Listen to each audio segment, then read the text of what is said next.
Hello all everyone, हमारे channel magical math पर आप लोगों का स्वागत है। आइए कोनिक सेक्शन सर्किल पार्ट में आज कुछ सवाल को देख लिया जाए। जैसे हमने यहाँ लिखा है, पहला सवाल आपका है, if ax plus b y equal c is the tangent to be circle x square plus y square equal 16 then. तब कहने का मतलब एक वृत्त है और वृत्त का समीकरण आपका दिया गया है x square plus y square equal 16। इसका सेंटर होगा आपका 0 0। सेंटर क्या होगा 0 0 और रेडियस आपकी हो जाएगी, हम तुलना कर रहे हैं x square plus y square equal a square से। तो जहाँ ये कब समीकरण होता है, हमने अगले पार्ट में इसकी चर्चा की है। जब सेंटर आपका मूल बिंदु होता है, सेंटर मूल बिंदु अर्थात 0 0 होता है और रेडियस क्या होती है a, तो यहाँ x square plus y square equal a square, तो ये के स्थान पर आपका 4 लिखा है। और कह रहा है ये समीकरण ax plus b y equal c, इस समीकरण को हम मान लिया टेंजेंट है। टेंजेंट मीन्स इस पर सी, इस समीकरण को हम मान लेंगे ax plus b y equal c. अब जब कोई वृत्त किसी रेखा को स्पर्श करता है तो वो त्रिज्या स्पर्श रेखा पर लंब होती है। क्या होती है? लंब। तो यहाँ से इसको 0 0 से इस पर लंब की माप अर्थात दूरी निकाल दीजिए। तो किसी रेखा पर लंब की माप का फार्मूला होता है d बराबर फार्मूला होता है ax1 बिंदु x1 y1 से ax1 प्लस by1 प्लस सी बटा अंडर रूट ए स्क्वायर प्लस बी स्क्वायर। ये आपका फार्मूला होता है। d डिस्टेंस है सेंटर वो से और बिंदु P या कुछ भी मान लीजिए यहाँ इस बिंदु की दूरी, तो आपकी डिस्टेंस हो गई 4 और a के स्थान पर a लिखा है, x1 के स्थान पर आपका 0 है तो ये 0 हो जाएगा, प्लस b के स्थान पर b है और y1 के स्थान पर 0 है तो आपका क्या हो जाएगा 0, और c के स्थान पर ये माइनस c है। क्या है? माइनस c अपान ए स्क्वायर प्लस बी स्क्वायर, ये वही रह जाएगा ए स्क्वायर प्लस बी स्क्वायर। अब ये हो जाएगा और इसका ये माड होता है, ये भी समझ लीजिए इसका क्या होता है माड। अब ये हो जाएगा 4 माइनस सी अपान ए स्क्वायर प्लस बी स्क्वायर का अंडर रूट, दोनों पक्षों का वर्ग कर दीजिए और वर्गमूल और क्रॉस गुणा कैंची गुणा कर दीजिए, तो ये हो जाएगा 16 a square plus b square equal c square. ये आपका ऑप्शन नंबर ये हो गया। TGT ये DSSB TGT 2014 का क्वेश्चन है।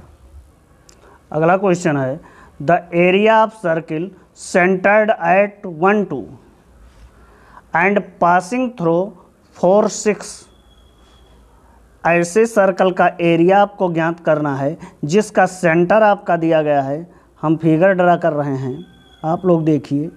इसका सेंटर है 1 2 और इसका ये पॉइंट 4 6 से पास कर रहा है, तो इन दोनों को हम मिला देंगे तो ये आपके रेडियस कहलाएगी।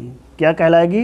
रेडियस। और जब हमें रेडियस मिल जाएगा तो हमें सर्कल का एरिया पाई आर स्क्वायर से निकाल लेंगे। तो इसके रेडियस निकालने के लिए मतलब दो बिंदुओं के बीच की दूरी का फार्मूला लगाएंगे इसमें हम। और ये देखिए जब समान चिन्ह रहे, मतलब x1 और x2 का समान चिन्ह रहे तो आप माइनस कर देंगे। अगर विपरीत अगर समान चिन्ह रहे तो माइनस कर देंगे, अगर विपरीत चिन्ह रहे तो ऐड कर देंगे। जैसे 4 और 1 का समान चिन्ह है तो हम इसको सब्सट्रैक्ट कर देंगे, माइनस कर देंगे। 4 में से 1 घटाएं 3, 3 का स्क्वायर प्लस 6 में से 2 घटाएं 4, 4 का स्क्वायर। और ये समझ लीजिए, ये हम वो नहीं लिख रहे हैं x1 माइनस x2 का whole square plus y1 minus y2 का होल स्क्वायर का अंडर रूट, ये डायरेक्ट आप समझिए इसको। और 3 4 कई बार अगले पार्टों में हमने सॉल्व करवाया है। 3 4 का पाइथागोरियन त्रिक, 3 त्रिक का 9, 4 चौक 16, 16 9 25, 25 का वर्गमूल 5। यह आपकी रेडियस क्या आ गई 5। अब एरिया निकालना है। एरिया पाई आर स्क्वायर होता है, पाई आर स्क्वायर 5 का स्क्वायर, अर्थात ये आपका हो गया 25 पाई। ये भी आपका DSSB PGT में आया हुआ क्वेश्चन है। किसमें? PGT में 25 पाई। ये आपका आंसर नंबर सी। अगला क्वेश्चन है, यदि x square plus y square plus 2x minus y minus 2 equal 0 and x square plus y square minus x plus 4y plus k, ये दो वृत्त लंब कोणीय हैं। दोनों वृत्त कैसे हैं? लंब कोणीय हैं। तो आपको के की वैल्यू ज्ञात करना है।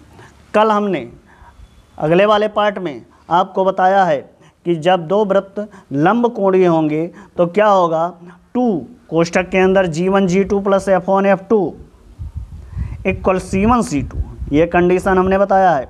तो इक्वेशन नंबर फर्स्ट से F1 G1 C1 की वैल्यू निकाल लीजिए और इक्वेशन नंबर सेकंड से F2 G2 F2 C2 की वैल्यू निकाल लीजिए।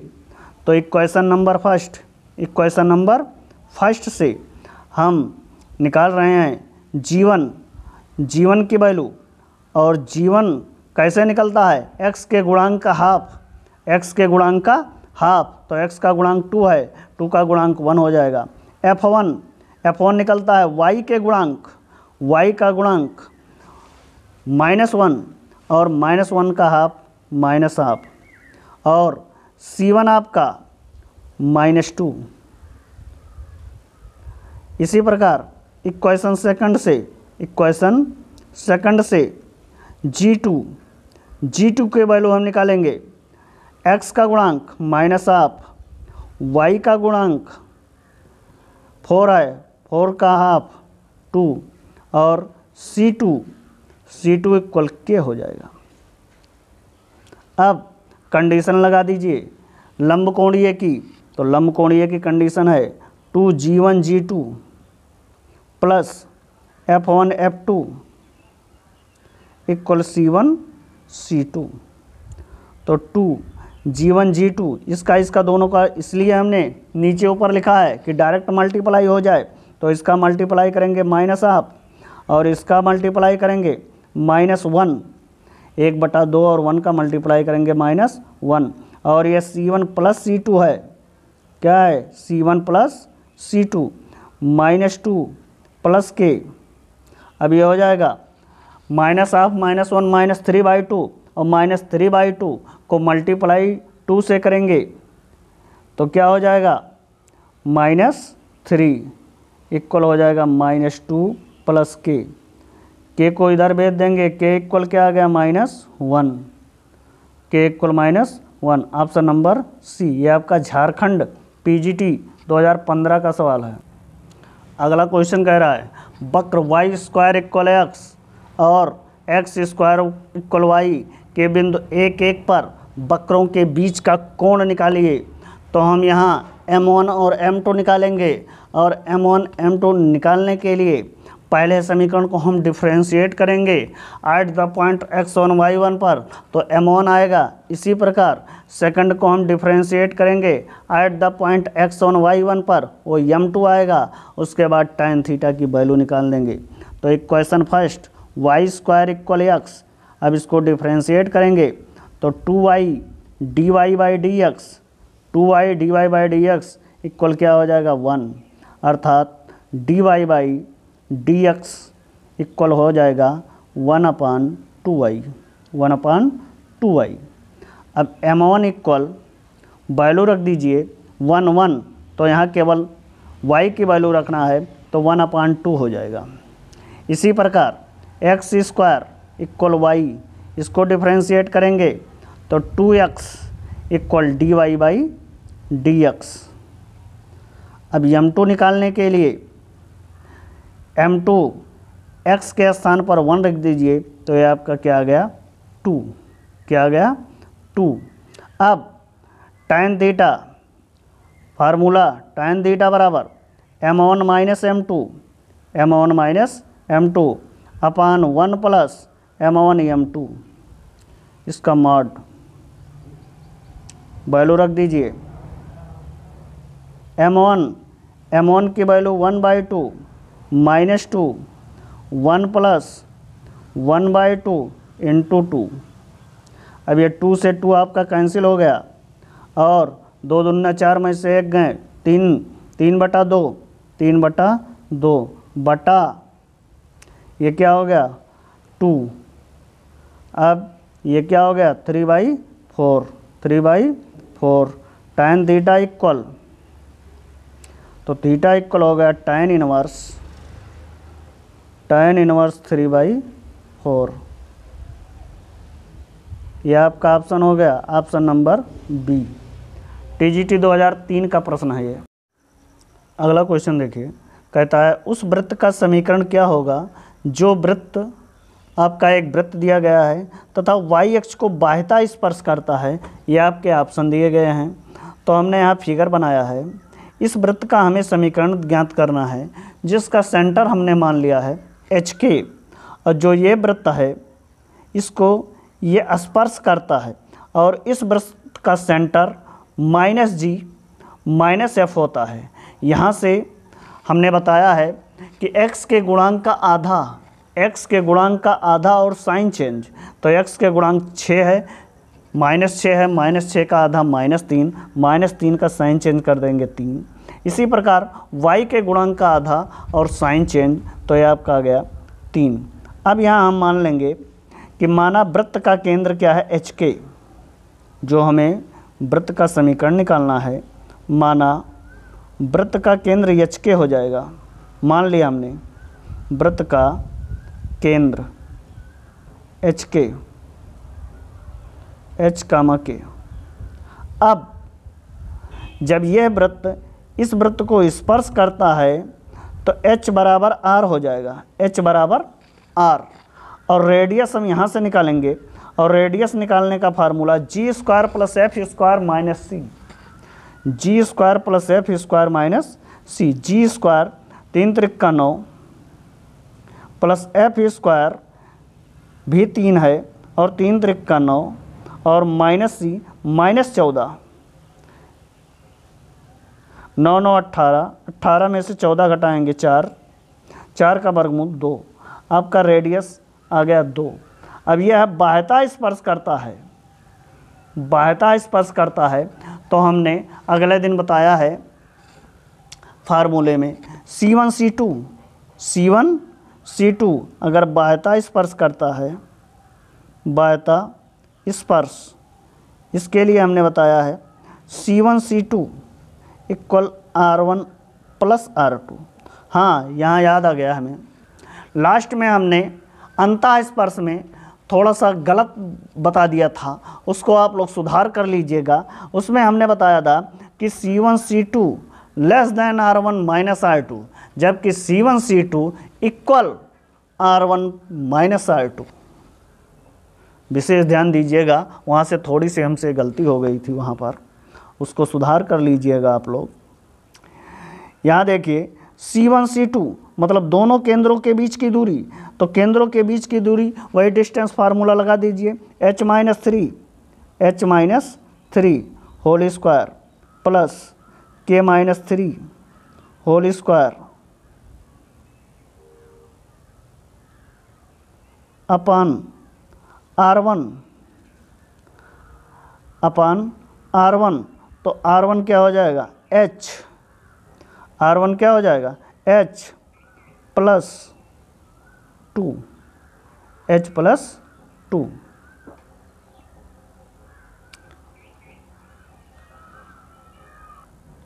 अब आप दोनों पक्षों का वर्ग कर दीजिए, और हम दो काम साथ में करेंगे, वर्ग करेंगे उसके बाद होल स्क्वायर का फार्मूला भी लगाएंगे, तो यह हो जाएगा h² और यहाँ से उठा लीजिए के स्क्वायर माइनस 3 दूनी 6h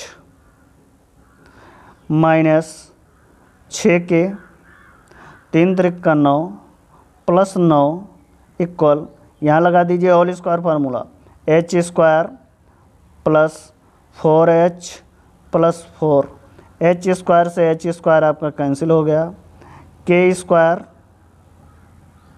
माइनस ये आपका इधर आएगा 10h माइनस 6k, 9 और 9 18 में से 4 घटा दीजिए 14 प्लस 14 इक्वल 0।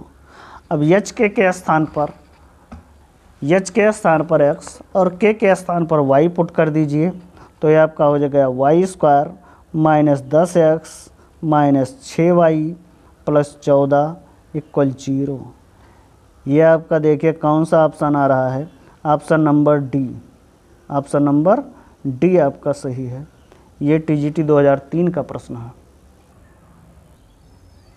अगला क्वेश्चन देखिए, कह रहा है if O A and O B are the tangent from origin of the circle. तो देखिए एक हम सर्कल बना रहे हैं और यहाँ से टेंजेंट आपका है, ये आपका टेंजेंट है। कह रहा है इफ ओ ए, ये ओ है और ये ए है, O A and O B are the tangent from the origin, ये आपका ओरिजिन है 0 0। द सर्किल आपका ये दिया है एंड सी द सेंटर, ये जो सी कह रहा है ये आपका सेंटर है। Centre of circle, the area of quadrilateral O A C B, इसका आपको एरिया निकालने को कह रहा है। इसको आप मिला दीजिए और हम जानते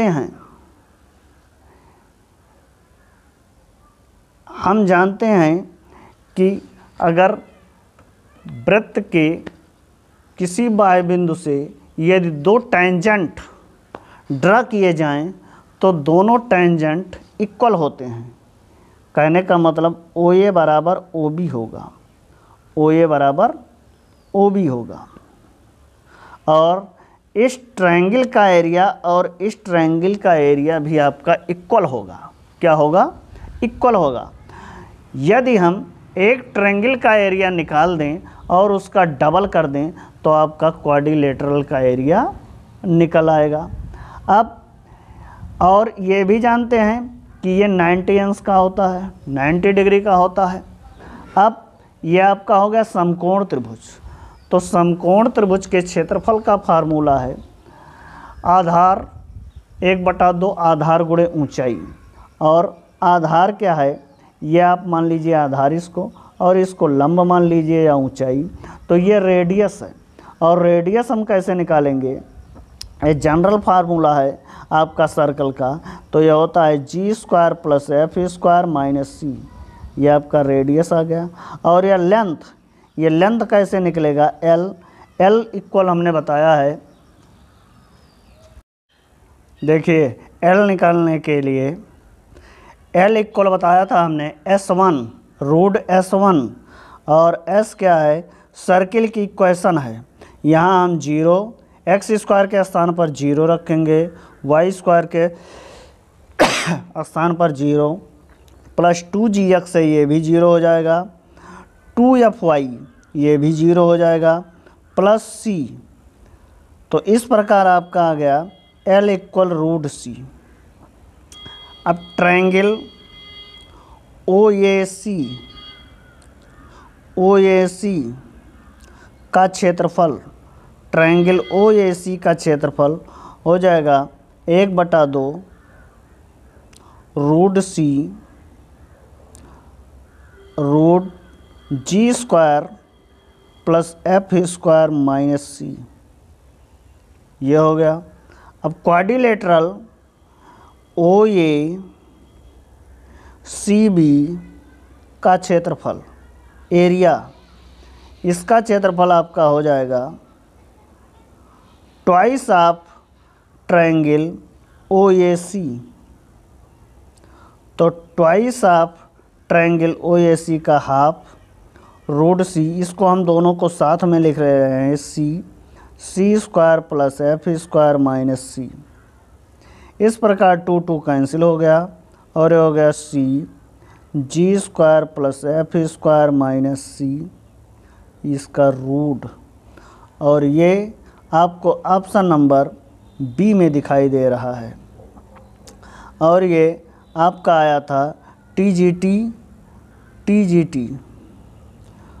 2003 में। अगला क्वेश्चन आपका कह रहा है equation of circle which touches the line x बराबर 0, y बराबर 0 एंड x बराबर 4।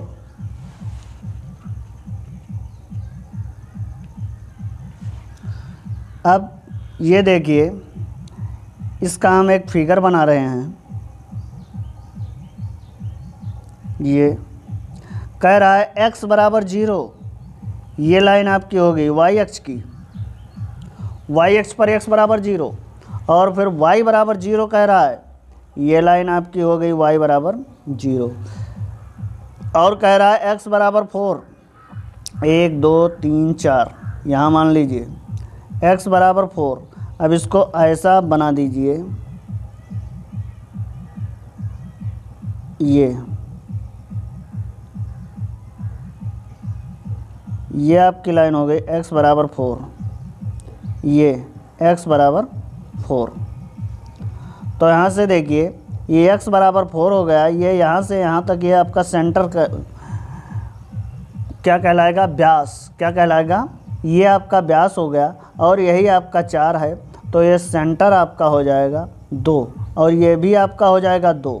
कहने का मतलब सेंटर के कोऑर्डिनेट आपके 2 2 हो जाएंगे। क्या हो जाएंगे, सेंटर के कोऑर्डिनेट 2 2। अब हमें सेंटर के कोऑर्डिनेट मिल गए और आपको रेडियस भी मिल गई। रेडियस कितनी हो गई, 2। अब वही फार्मूला लगा दीजिए, x माइनस एच का होल स्क्वायर और x माइनस एच के स्थान पर 2 plus y minus k y minus 2 का whole square equal r square means 2 का स्क्वायर।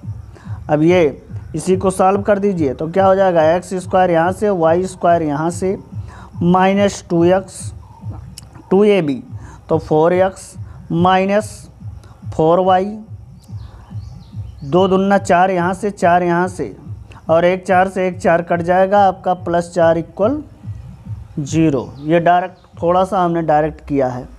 ये सवाल नंबर 7 था और ये TGT 2003 का प्रश्न है। ये आपका ऑप्शन नंबर डी सही है।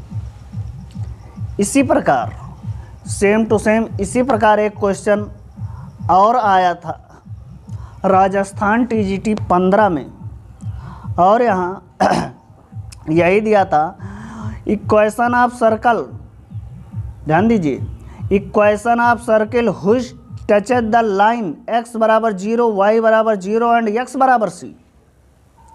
क्या दिया था उसमें, x बराबर c इज, अब उसके ऑप्शन दिए गए थे। अब यहाँ कहने का मतलब 4 के स्थान पर वहाँ c दिया गया था, 4 के स्थान पर क्या दिया गया था, c। चलिए देख लिया जाए वो भी क्वेश्चन देखिए, कह रहा है equation of circle which touches the line x बराबर 0, y बराबर 0 एंड x बराबर c इज। आपको ये ऑप्शन दिए गए हैं। अभी हमने एक फिगर बनाया था, आपको बताया था कि ये देखिए ये x बराबर 0 है, ये लाइन, और ये लाइन y बराबर 0 हो जाएगी, और ये आप एक सर्कल बनाएंगे। ये मान लीजिए टच कर रहा है, x बराबर c है, x बराबर c है, तो इसके कोऑर्डिनेट आपके हो जाएंगे, ये आपका डायमीटर हुआ और इसके कोऑर्डिनेट हो जाएंगे c/2 और c/2, और ये आपका हो जाएगा c/2। अब वही जो वहाँ हमने फार्मूला लगाया था, अगर सेंटर के कोऑर्डिनेट दिए गए हैं और रेडियस दिया गया है तो वही x माइनस एच, तो x माइनस एच के स्थान पर c/2 plus y minus h y minus c/2 equal c/2 का होल स्क्वायर। अब देखिए x square plus y square minus 2ab cx minus cy plus c²/4 तीन स्थानों पर c²/4 आया, तो एक से तो एक कैंसिल हो गया आपका, ये c²/4 इक्वल 0। अब ये आपके ऑप्शन में कहीं नहीं दिखाई दे रहा है। ये देखिए हर एक में आपका प्लस माइनस, पहले में यहाँ cy के सामने, दूसरे में x के सामने, तीसरे में प्लस माइनस 4 c²/4 और चौथे में केवल नहीं लगा हुआ है प्लस माइनस, तो यहाँ दोनों प्लस हैं और हमारे में आया माइनस। तो एक कंडीशन और हो सकता है, यह आपका नीचे भी टच कर सकता है, ऐसा आप नीचे भी एक वृत्त बना सकते हैं।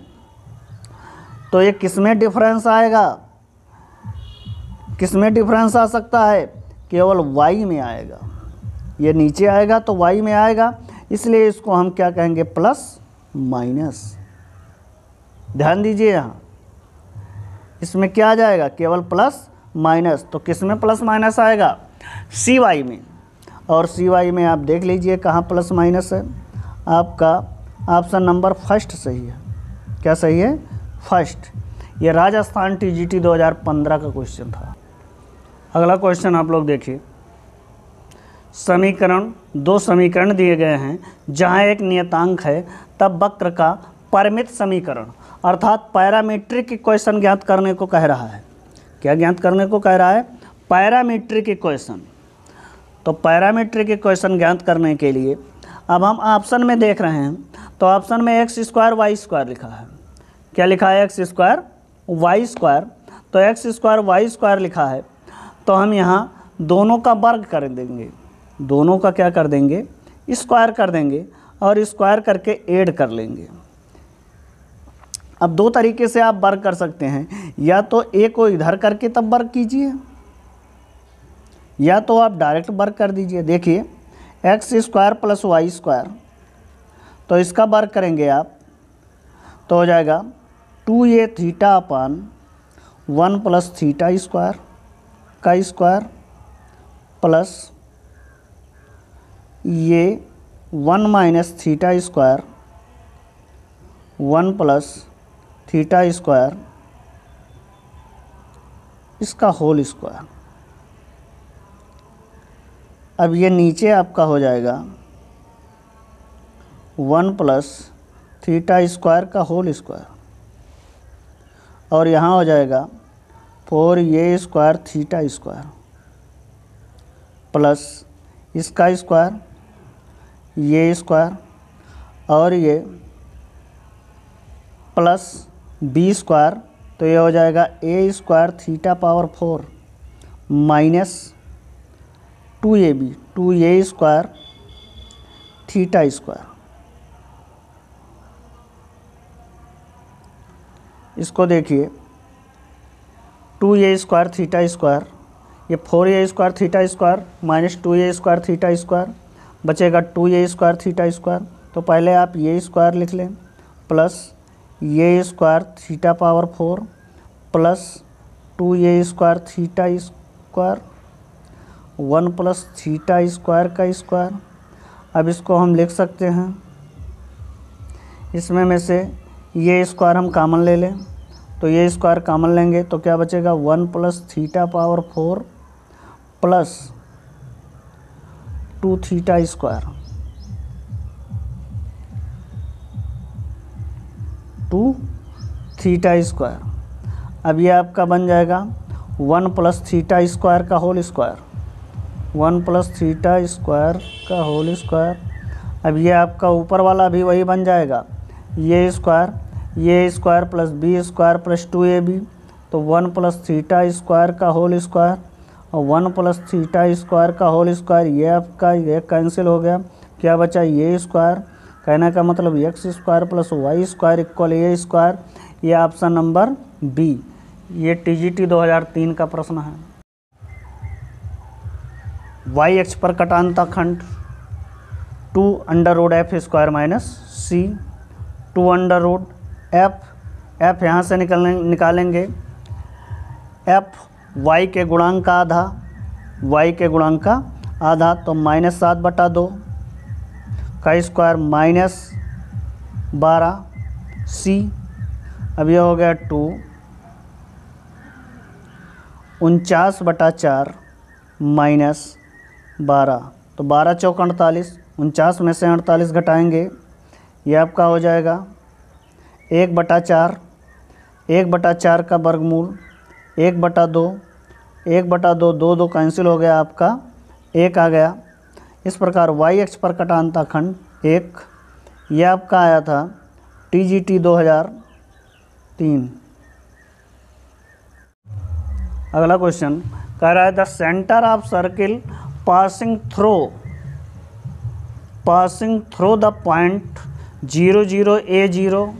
तो देखिए इसके लिए ये आपका 0 0 होगा, ये आपका हो जाएगा, ये पासिंग थ्रो ऐसे पास कर रहा है, ये आपका हो जाएगा ये 0 और ये आपका हो जाएगा 0 भी, और ये समझ लीजिए आपका इसका सेंटर ज्ञात करना है, सेंटर ऑफ सर्किल, इस सर्किल का आपको सेंटर ज्ञात करना है। तो ये देखिए यहाँ से यहाँ तक ये क्या हो गया A और ये हो गया आपका B, और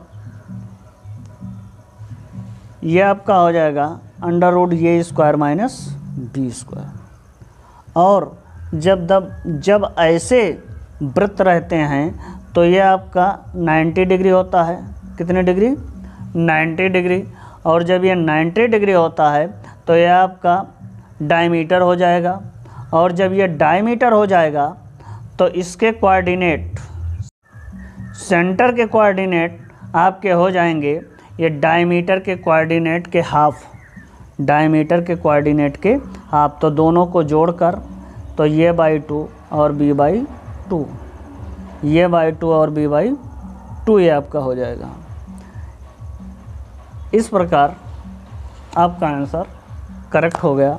बस यही आपको निकालना था कि सेंटर के कोऑर्डिनेट जो सर्कल इन बिंदुओं से होकर पास हो रहा है उसके सेंटर के कोऑर्डिनेट आप ज्ञात कीजिए।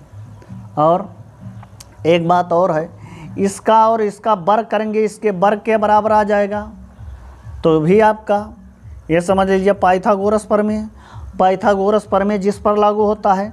मान लीजिए इसका ये है, ये हो गया, ये बी हो गया। अब ओ ए के बीच की दूरी हम निकालेंगे, तो ए के बीच की दूरी अंडर रूट ये -0, 0 -0, ये -0 प्लस 0 -0, अर्थात ये आपका हो गया ए, क्या हो गया ए। इसी प्रकार ओ बी हम निकालेंगे, ओ